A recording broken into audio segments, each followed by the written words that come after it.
सावधान! जय Durga trading gas dealer की सूचना। एचपी गैस सब्सिडी या KYC के नाम पर आने वाले कॉल पूरी तरह ठगी हैं। OTP साझा न करें, बैंक खाता जानकारी न बताएं, सतर्क रहें, सुरक्षित रहें। आप देख रहे हैं नेशन किंग समाचार और ये आज का एक मुख्य समाचार है। मैं सीधे आप लोगों को लेके आ रहा हूँ HP गैस ऑफिस में।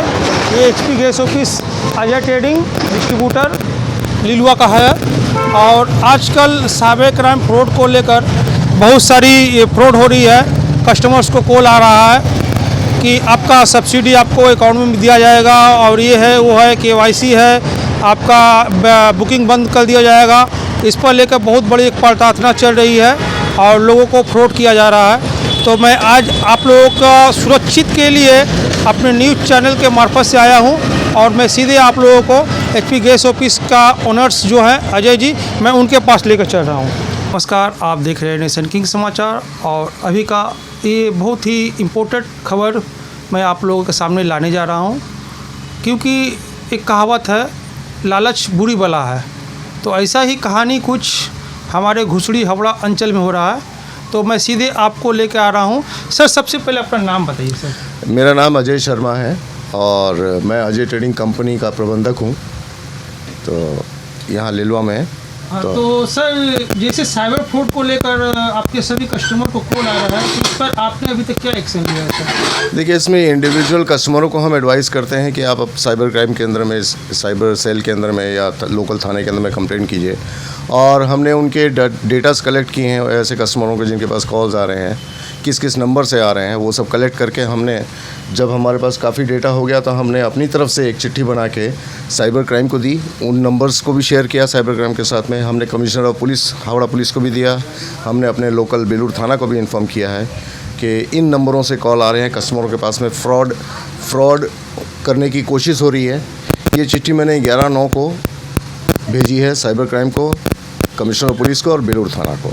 सर, तो मैं आपको बोल रहा हूँ, सबसे पहले आप अपने जो कस्टमर्स हैं उन कस्टमर को आप सुरक्षित कैसे करेंगे सर?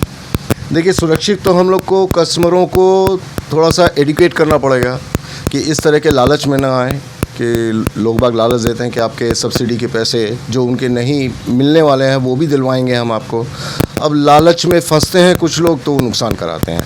तो अब कस्टमरों को एडुकेट करना होगा हमें at a large level, at a mass level. सभी कस्टमरों को हमें ये इन्फॉर्मेशन देनी होगी कि इस तरह की कोई कॉल आती है तो ये कॉल हमारी तरफ से नहीं है, आप सचेत रहें, कोई भी अपनी इन्फॉर्मेशन शेयर ना करें, कोई भी OTP शेयर ना करें ऐसे कॉल्स पे। और फिर भी आपको कोई डाउट हो तो हमारे दफ्तर में आके हमसे यहाँ मिलें, या कोई भी इन्फॉर्मेशन लेनी होगी तो आप शेयर करनी है तो आप दफ्तर में हमारे आके ही शेयर करें। अच्छा सर, मैं आपसे एक और छोटा सा सवाल करना चाह रहा हूँ सर। जैसे आपके कस्टमर्स को जो कॉल आ रही है, जहाँ तक मैं जान पा रहा हूँ कि ये डेटा पूरा A to Z data customer के डेटा और ये फ्रॉड वाले लोगों के पास में कैसे जा रहा है सर? देखिए, बहुत अच्छा प्रश्न है आपने। यही प्रश्न मैंने भी हिंदुस्तान पेट्रोलियम से किया था कि चूँकि ये सिर्फ अजय ट्रेडिंग का अगर मामला होता तो इसको हम अपने लेवल के ऊपर में इसको इन्वेस्टिगेट करते या इंक्वायरी करते या कोई एक्शन लेते। लेकिन ये देखा जा रहा है कि तकरीबन हर एक डीलर के साथ में ऐसा हो रहा है, वो भी डीलर हिंदुस्तान पेट्रोलियम का हो, इंडियन ऑयल का हो या भारत पेट्रोलियम का हो। इसका मतलब ये जो डेटा लीक हुआ है ये डीलर लेवल पे लीक नहीं हुआ, ये डेटा लीक हुआ है सेंट्रल लेवल पे, सर्वर लेवल से कहीं से ये डेटा लीक हुआ है, जहाँ सभी डीलरों के और सभी ऑयल कंपनीज़ के डेटा लीक हुए हैं, क्योंकि कॉल सभी को जा रहे हैं। तो ये डीलर लेवल से डेटा लीक नहीं हो सकता। सर, मैं आपको रोक रहा हूँ सर, एक छोटा सा और सवाल आपसे पूछना चाह रहा हूँ सर। आपने जो कंप्लेंट हावड़ा पुलिस कमिश्नर को या साइबर क्राइम या PS को दिया है, तो इस पे उन लोगों ने अभी तक क्या एक्शन लिया सर? अभी तक कोई एक्शन नहीं है। मैंने ही उनको चिट्ठियां भेजी थी, उसका ट्रैक रिपोर्ट निकाला है कि उन तीनों को मिल चुका है, कोई एक्शन नहीं है। तीनों में से किसी ने भी मेरे से कांटेक्ट करने की कोशिश नहीं की। लोकल थाना क्या बोला सर? लोकल थाना से मैंने फ़ोन किया था, जब पहला केस आया था मेरे पास तो लोकल थाना से मैंने फ़ोन किया था, तो उन्होंने मुझसे ये कहा कि अगर 2 लाख से कम का अगर फ्रॉड हुआ है तो FIR लॉन्च नहीं होगी। लेकिन सर, जहाँ तक मैं कानून का जानकार हूँ, मैं एक खुद प्रेस रिपोर्टर में काम कर रहा हूँ, तो मैं कानून का जानकार हूँ, लेकिन पुलिस को ऐसा बोलने का कोई राइट नहीं है।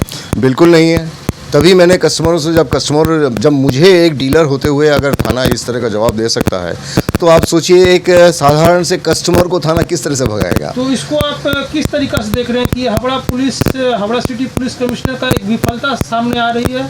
मैंने आज 11 तारीख को, आज 7 दिन हो गए हैं, 7 दिन पहले मैंने चिट्ठी दी है साइबर क्राइम को, और मैंने चिट्ठी के अंदर में बाकायदा वो सभी नंबर्स दिए हैं जिन जिन नंबरों से कॉल आ रहे हैं, और उनमें से बहुत से नंबर ऐसे हैं जो आज भी चालू हैं। तो मुझे ये समझ में नहीं आता है कि साइबर क्राइम को, साइबर सेल को अभी तक क्या दिक्कत आ रही है उन नंबरों को ट्रेस करने के लिए, उन्होंने कोई एक्शन क्यों नहीं लिया अभी तक। सर मैं एक बार और रिक्वेस्ट करूंगा सर, आप अपने कस्टमर्स के लिए एक बार और उनको सचेतना के लिए 2 बात बोले सर।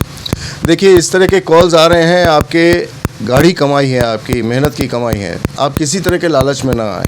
इस तरह की कोई सब्सिडी, ये सब्सिडी सरकार देती है, सेंट्रल गवर्नमेंट से आती है, और नेशनल पेमेंट कॉर्पोरेशन NPCI के थ्रू ये सब्सिडी डिसबर्स होती है, किसी इंडिविजुअल या किसी इंडिविजुअल बॉडी के थ्रू डिसबर्स नहीं होती है। अब इस तरह के लालच में ना आए। आपको अगर कोई भी क्वेरी हो, इस तरह की क्वेरी हो या कोई भी डाटा देना हो, तो आप अपने डीलर के दफ्तर में जाके या उनके लैंडलाइन फ़ोन के ऊपर में, मोबाइल पे भरोसा ना करें, लैंडलाइन फ़ोन के ऊपर में आप इंक्वायरी कर सकते हैं। फ़ोन करें या दफ्तर को कांटेक्ट करें, लालच में ना आए। तो सर कस्टमर को एक बार अपना नंबर भी बता दीजिए सर। मेरा लैंडलाइन नंबर, हाँ जी सर। हाँ, हमारा लैंडलाइन नंबर है 033 2655 5651, और एक है 033 2655 5003।